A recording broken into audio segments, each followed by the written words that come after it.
Yashodanandana Brajajana Ranjana Yashodanandana Brajajana Ranjana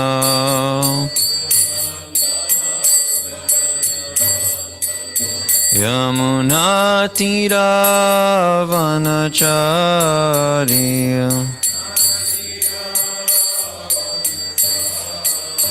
Yamunatira Vanachari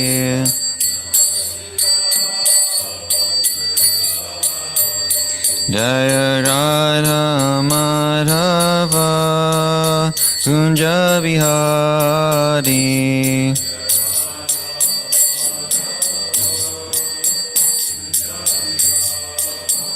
Jaya Radha Madhava Kunja Bihari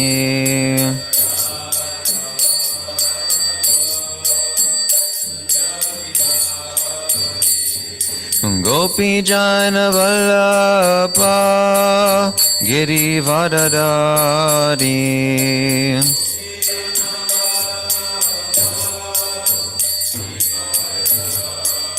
Yashodanandana Brajajana Ranjana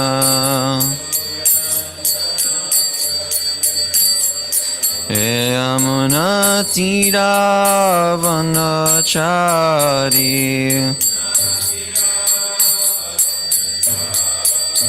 Jaya Radha Madhava Kunja Bihari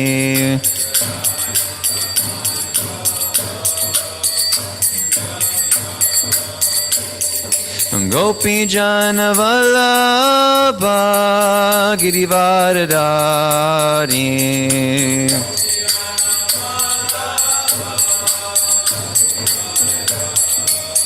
Yashodanandana Brajajana Ranjana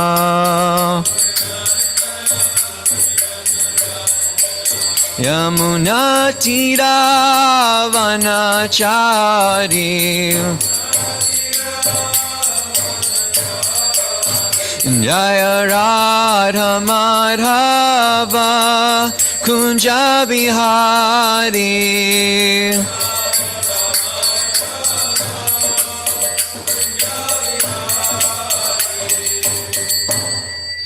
Shishi Radha Madhava Ki Jai Shrimad Bhagavatam Ki Jai Srila Prabhupada Ki Jai Gaur Premanande Hari Hari Bo Om Namo Bhagavate Vasudevaya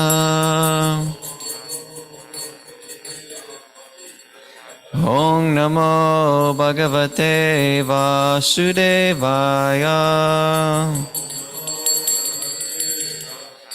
Om Namo Bhagavate Vasudevaya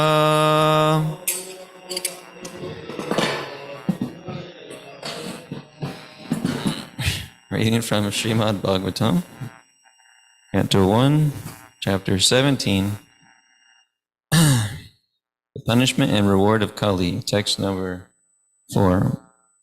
Word for word, Paprachcha Ratam Arudaha Kartasvara Parichadam Megha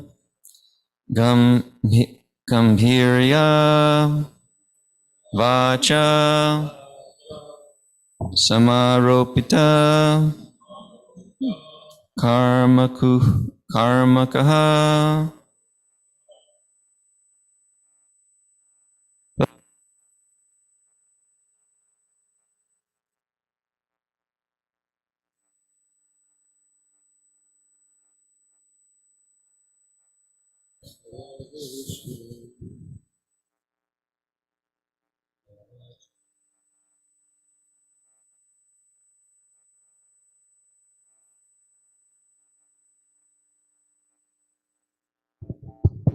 Papracharathamaruda Kartasvara Parichadam Meghagambhirya vacha Samaropita karmukaha Vavracharatamarudha Kartasvara parishadam Meghagambhirya vacha Samaropita karmukaha.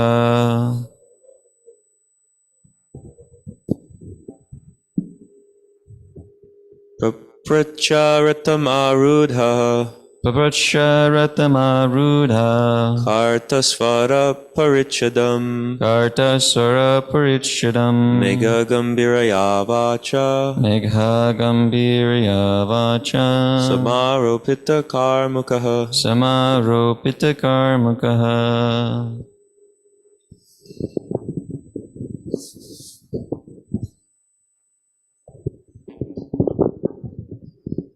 We can use this one.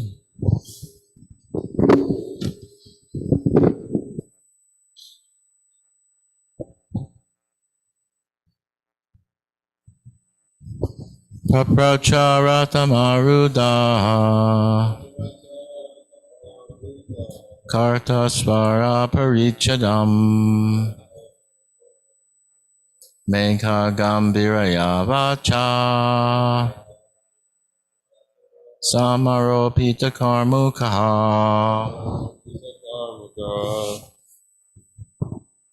Papracharatamarudha Kartasvara paricharam Meghagambhirya vacha Samaropita karmukaha.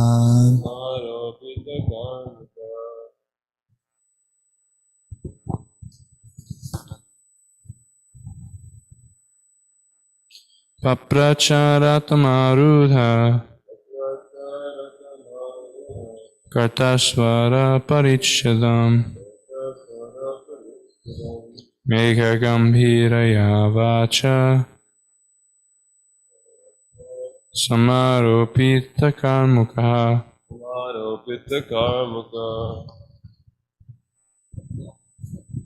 Pavracaratam arudaha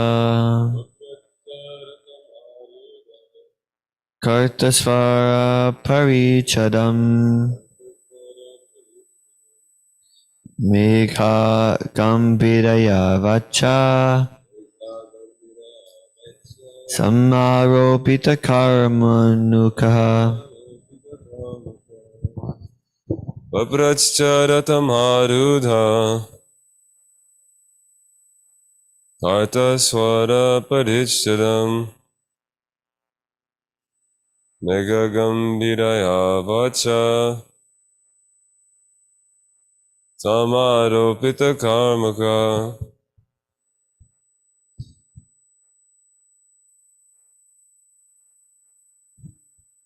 Papracharatamārudha Kartasvara paricharam Meghagambhirya vacha Samaropita karmukaha. Papracharatamārudha Kartasvara paricharam Meghagambhirya vacha Samaropita karmukaha.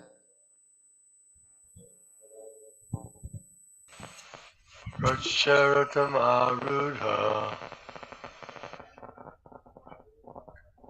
Kartasvara parichadam Meghagambhirya vacha Meghagambhirya vacha Samaropita karmukaha. Samaropita karmukaha. Papracharatamārudha Pavracharatamarudha Kartasvara Paricharam Kartasvara Paricharam Megagambiraya Vacha Megagambirya Vacha Samaropita Karmukaha. Samaropita Karmaka Apracharatamārudha Vabrasharatamaruda Rajasvara Parisharam Megagambiraya Vacha Megagambirya Vacha Namaropita Karmukaha. Megagambirya. Word for word. Papracha inquired. Ratam chariot. Arudaha seated on. Kartasvara gold. Parichadam embossed with. Megha cloud. Gambirya exonerating. Vacha sound. Samaropita well equipped. Karmukaha arrows and bow. Translation and purport by His Divine Grace A.C. Bhaktivedanta Swami Srila Prabhupada Ki Jai. Maharaj Parikshit, well equipped with arrows and bow and seated on a gold embossed chariot, spoke to him, the Shudra, with a deep voice sounding like thunder. Purport: an administrative head or king like Maharaj Parikshit, with full majestic authority, well equipped with weapons to chastise miscreants, can challenge the agents of the age of Kali. Then only will it be possible to counteract the degraded age. And in the absence of such strong executive heads, there is always disruption of tranquility. The elected show bottle executive head, as representative of a degraded public, cannot be equal with a strong king like Maharaj Parikshit. The dress or style of royal order does not count. It is one's actions which are counted.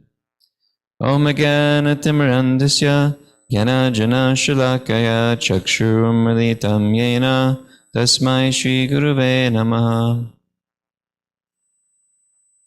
Shri Maharaj Parikshit, well equipped with arrows and bow and seated on a gold embossed chariot, spoke to him, the Shudra, with a deep voice sounding like thunder. So this is going to get really intense now. It's going to be, Maharaj Parikshit is going to show by example how we deal with those miscreants who are professing or propagating or acting irreligiously, especially in this way that the agent of Kali is doing now, or the personality of Kali is doing. So it says that he was well equipped with arrows and bow and seated on a gold embossed chariot. And Prabhupada mentions in the purport that he has full majestic authority and he can challenge the agents of Kali. Then only will it be possible to counteract the degraded age. So some people who are more sentimental believe that no violence at all is the highest morality. Right? I used to believe that too. Any kind of violence is not wanted. If somebody, I was thinking, if somebody comes, why don't nations just tolerate the wrongdoings or the aggressors? But we see in the case of the Pandavas that it's when you're dealing with people that are unreasonable and cannot change their behavior, their aggressive behavior, even after so many times of trying to rectify them or trying to make peace, still they are aggressive, then eventually there has to be some sort of clashing, some sort of physical violence. And in this case, war had to happen. The war was inevitable, of course, by Krishna's plan, but since one side was so irreligious and causing so much disturbance, there had to be a war. So in human society, war is inevitable. So yeah, in an ideal world, there's no war, there's no violence, but this isn't an ideal world that we live in. Maybe Satyuga. But not here, and especially not in this age of Kali Yuga. So war is actually inevitable. So what to do? How are you going to deal with it? Right. So that's why we have Kshatriyas in society who know principles of religion and they're willing to stand up for them and punish the wrongdoers. You see, we might be averse to wars because we have some hysteria, which is reasonable, based on wars that we hear about in history, like people fighting for unjust causes or causes which are to enjoy sense gratification themselves or their own family and dynasty. So people make these corrupt or ill-guided war heroes, you could say, and executives and kings and commanders. If one is not understood that we are not this body, but we are a soul and servants of God, then so many motivations to fight is there. Like you might do atrocious things or heinous things just because somebody dissed your own family members or because you want some wealth or because there was some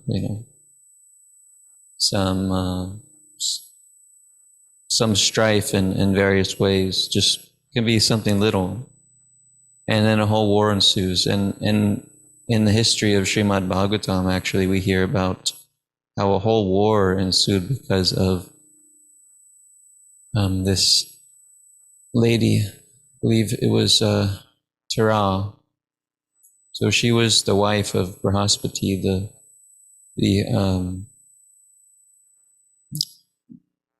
she was the wife of Brahaspati, who was the spiritual master of the demigods. But she actually wanted to, hope I'm getting these personalities right. She wanted, somehow or other, she desired to have some relation with the moon gods, Soma. So she actually had a son by Soma. And Brahaspati was very, very angry. And, of course, and so much, this conflict became so much so that Lord Brahma had to come and understand who is the father to this child. It was a very beautiful son. And she didn't want to say. Actually, the child chastised her. "You unchaste lady, what is wrong with you?" Yeah. This is the heavenly planets. Sometimes I've heard that when they're born, they may take adolescence immediately. So it was told that this son was actually born from Soma, the moon god.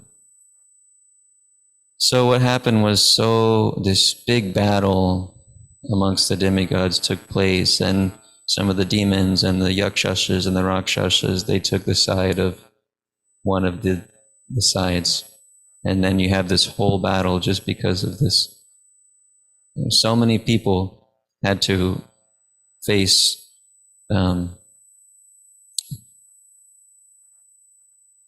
face conflict because of just this one incident. Of course, people had motives, right? Like, you're going to choose sides because you have some sort of, agenda. Probably not just going to, in these people aren't just going to fight because they just want to lose their life or risk their life, but they'll fight for some agenda. So it's just an example of how some little thing can cause so much havoc. So this is why the Kshatriyas, they're supposed to administrate to the citizens religious principles. They're supposed to help the citizens advance in self-realization by their own actions and their own standards and the way that they actually manage and allow for such programs or spiritual programs to be created and to be going on. And this is one of the arguments which Arjuna mentions in the first chapter of Bhagavad Gita. That Arjuna is saying, if I kill all these people, if all these people die, then there will not be elders in society. And without those elders, all of these community projects will be destroyed. And Prabhupada explains that these community projects are supposed to be meant for the elevation of the consciousness of society. Shri Gaura Ki Jai. So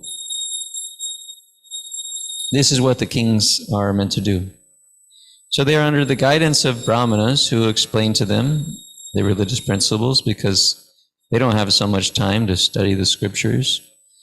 They have a state to manage and they have wars to fight, and so they get counsel from brahmanas who do study the scriptures and understand how to apply shastra in time, place, and circumstance for the king. And so then he can rule accordingly. And of course, this is in the, as we heard, there are other systems of varnashram which are not, Daiva varnashram are not actually fully representing the real purpose of the system, but for ulterior motives of material enjoyment and such. But in this case, Maharaj Parikshit is a pure devotee of the Lord. We heard in previous chapters what a qualified person that he is and will be. And this is showing exactly. This is exactly what Maharaj Yudhishthira wanted. A ruler that could be so strong like this, where willing to use force for the greater good. And as a point, force may be needed for the greater good. And this happens even minutely in our lives, where Krishna might do things by force, which is for our greater good, which we may not fully appreciate or realize in the moment, right? Why Krishna is doing this to me, why is suffering happening, etc. But it is for the greater good, so that is an important point to meditate on in our lives. So Maharaj Parikshit, he had quite a difficult task to try to uphold religion as the age of Kali is setting in. So we hear from the disappearance of Krishna, then the age of Kali starts to creep in and gain more and more influence. And so it's like trying to hold back, the ocean, trying to hold back, something inevitable, an immovable object. Of course, we know that there is some golden age that we can hold back the influence of the age of Kali, which is the mercy of Lord Chaitanya for 10,000 years. But after that, things become very, very degraded. It's already becoming degraded now, what to speak of in the future. 50 years ago or 70 years ago, what is considered immoral what was considered immoral then is considered to be more freedom now in various ways. So what to speak of 50 years from now? Or 11,000 years from now? So another point Prabhupada mentions is, without the absence of this such a strong executive, there will always be disruption of tranquility. The elected show bottle person. So, one may look very royal or very prestigious, but externals is just one thing. The internal is actually what really matters. And there's a famous saying in amongst,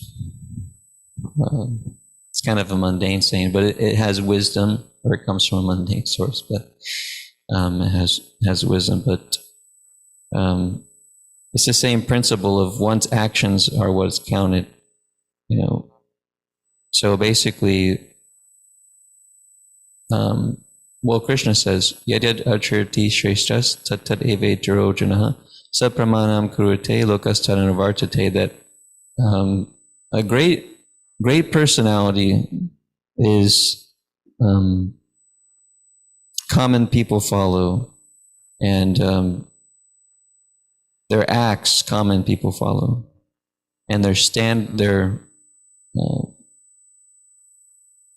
whatever acts a great man performs, the common people follow. Whatever standards they set by exemplary acts, all the world pursues.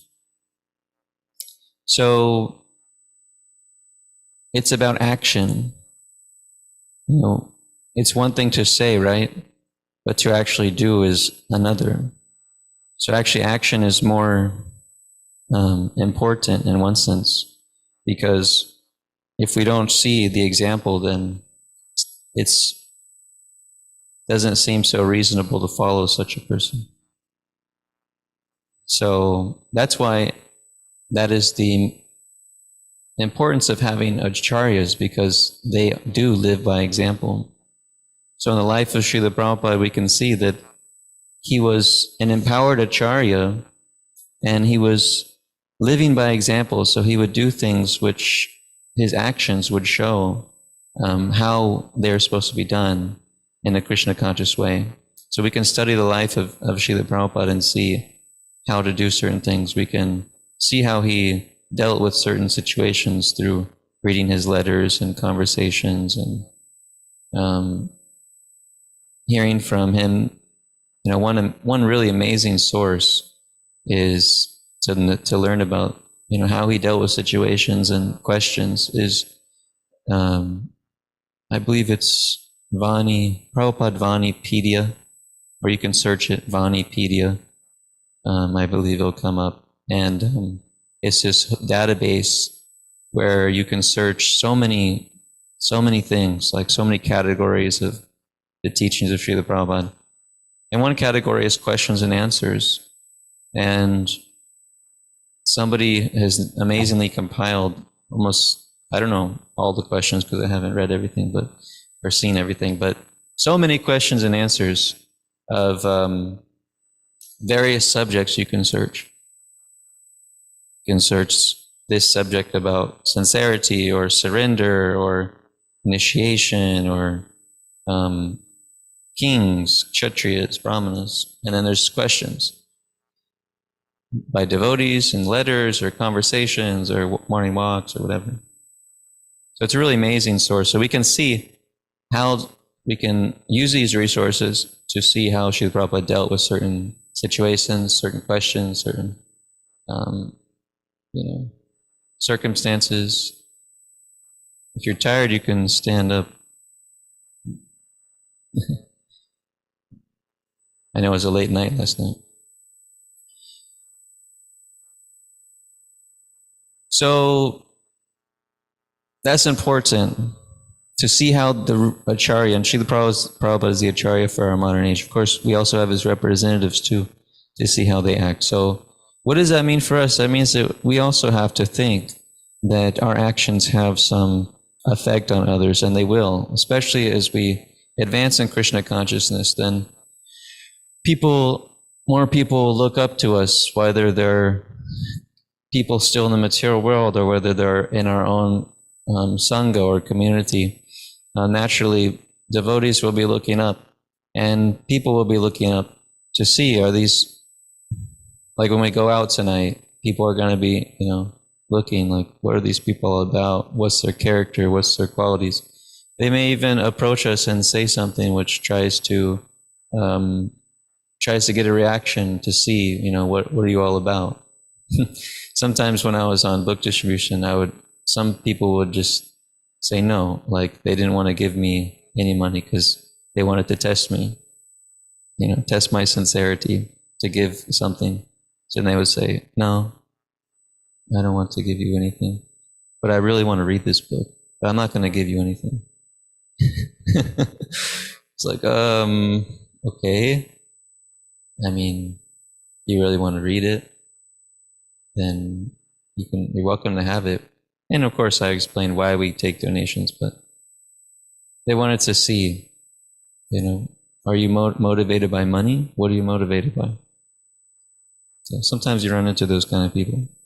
And anyway, they're looking at us to see, how we interact with each other, how, if you're really into this, they can tell. It's really amazing. Humans are actually very perceptive, and especially when we're on Sankirtan, sharing Krishna consciousness, they can sense if we're not into it, if we are into it, if we're enthusiastic, if we're not, if we're convinced about Krishna consciousness or we're not. They'll be able to see. And that's why it's so purifying, because then we get in touch with our own insecurities and our own challenges, and we can overcome them. A lot of opportunity to overcome them.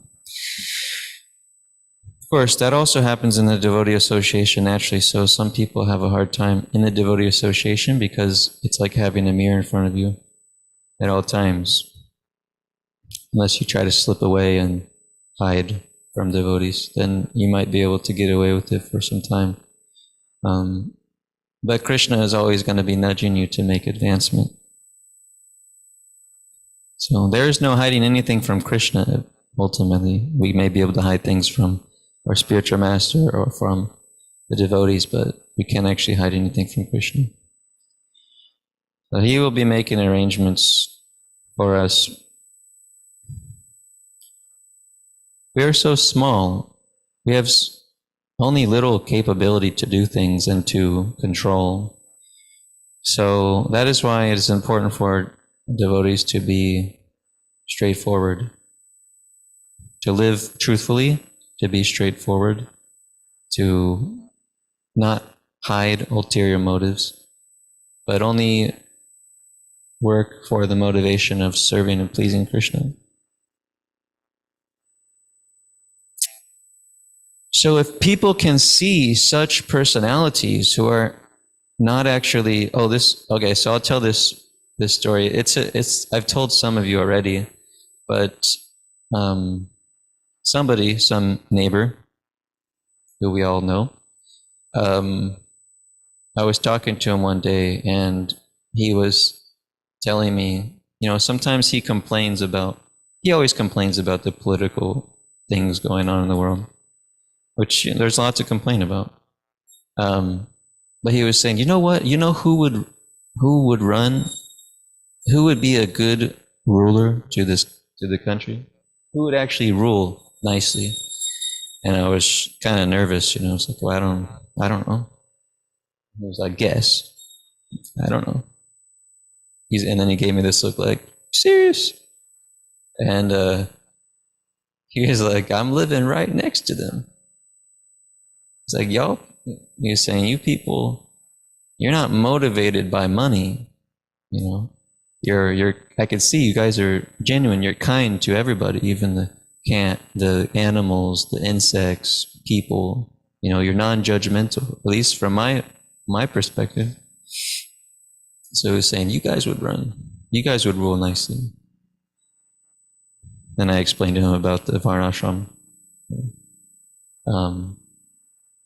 So this is a small example of how when devotees actually are making advancement in their adopting the spiritual culture and adopting spiritual qualities, then people will really, at least sane people and reasonable people, they will want such persons as to lead society. So that's what Prabhupada mentioned too. Is there's different ways to he mentioned a few ways how a nation will be Krishna conscious. One of them is if the leaders become Krishna conscious, then the citizens will. And then also if the people become Krishna conscious or God conscious, then they'll want a God conscious ruler. So people are so frustrated these days, and it's just an endless pit of frustration and complaints about how the government's doing this, doing that. And we all know, more or less, that everybody's corrupt in the field. You already know. It's already like a given. Politicians are corrupt. How can they not be? They're dealing with thousands and thousands of dollars that they're, influenced by.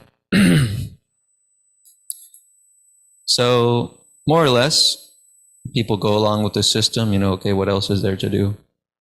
Now, what other options do we have? We got this guy and this guy. They're both crooks, basically. What to do? And we don't have much power anyway.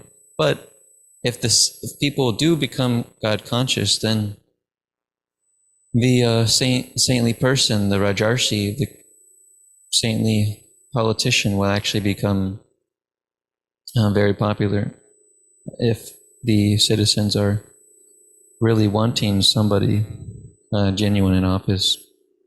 So it'll be interesting to see how it happens and how much that field changes in our lifetime. We've got most of us have about 50, 60 more years here in general. Some of us may not last that long. But it'd be interesting to see how society changes as this Krishna consciousness movement increases. And people awaken up more. There's already so much like practices that we do that society is becoming interested in, like meditation is becoming a big thing, yoga. They have, if you're driving up the 71 to the airport, if you look on the right side, you don't maybe want to look, but if you happen to look on the right side, just as you get to the airport, there's actually an apartment complex. I don't remember what it's called, something like Serene something. But there's a picture, it's a billboard advertisement for it, and there's a picture of somebody on a beach and like a nice pinkish, purplish, landscape, and they're in like a yoga pose, sitting down in some sort of pose. And then they actually have, I saw a farmer's insurance advertisement, and it was about one of the theme of it was about meditation. So, these practices are becoming popular, and that's only good because people become more and more good in the mode of goodness, and start to value like more yogic principles. Okay, are there any comments or questions? Yes, Bhakti Avatar?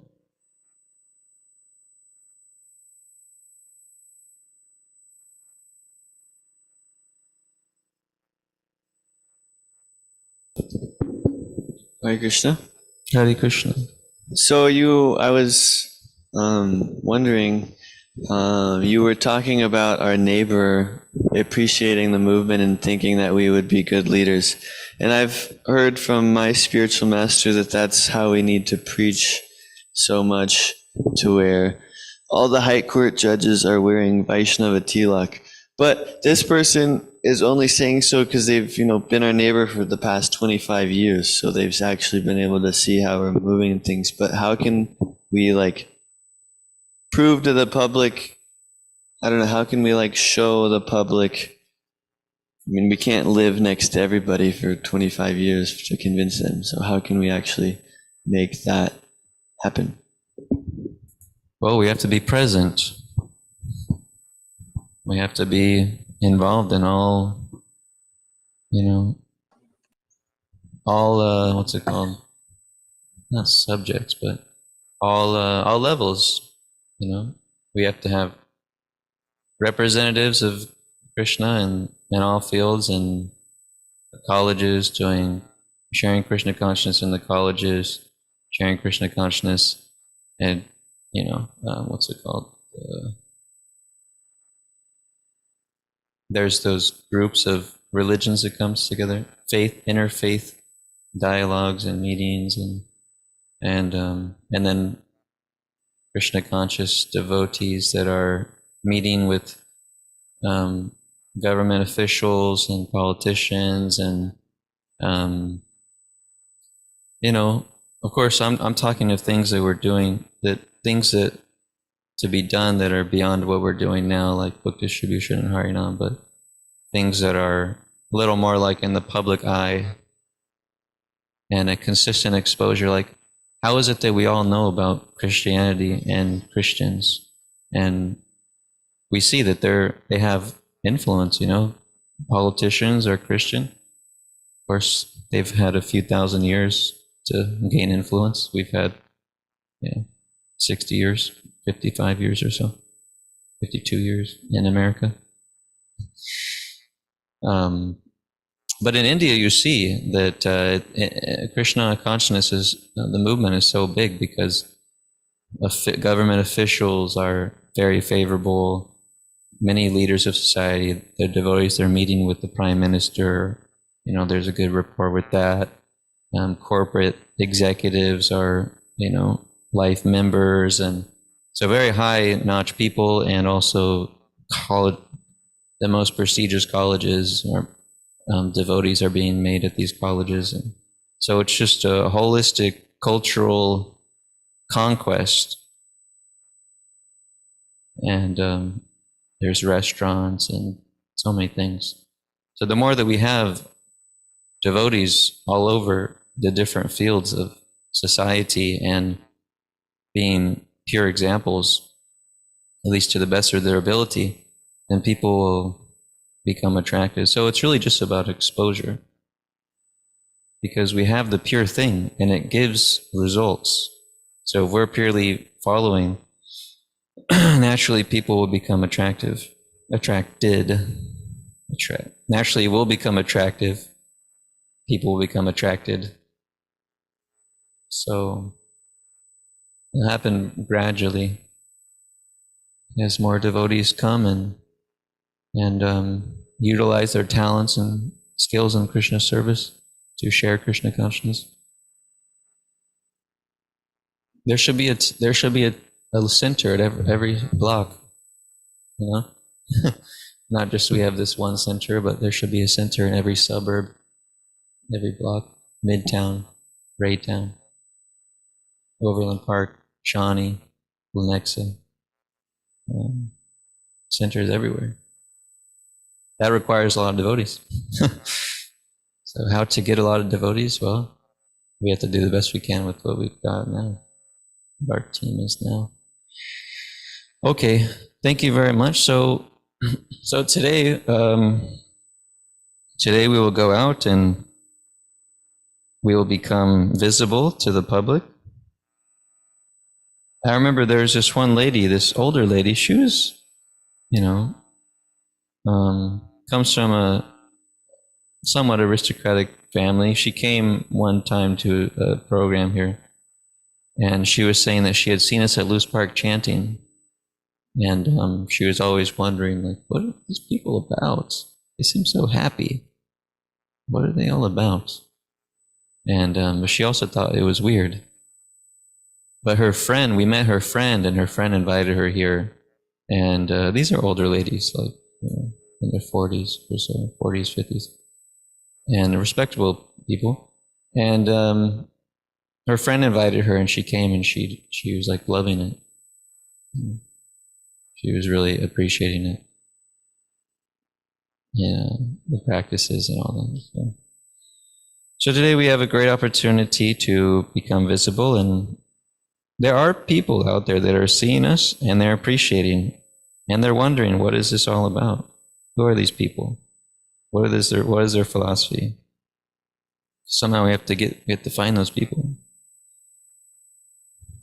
So today is the Plaza Art Fair, and I'll be going early. I'll be staying back tonight with Maharaj, but I'll be going early to do some Sankirtan there.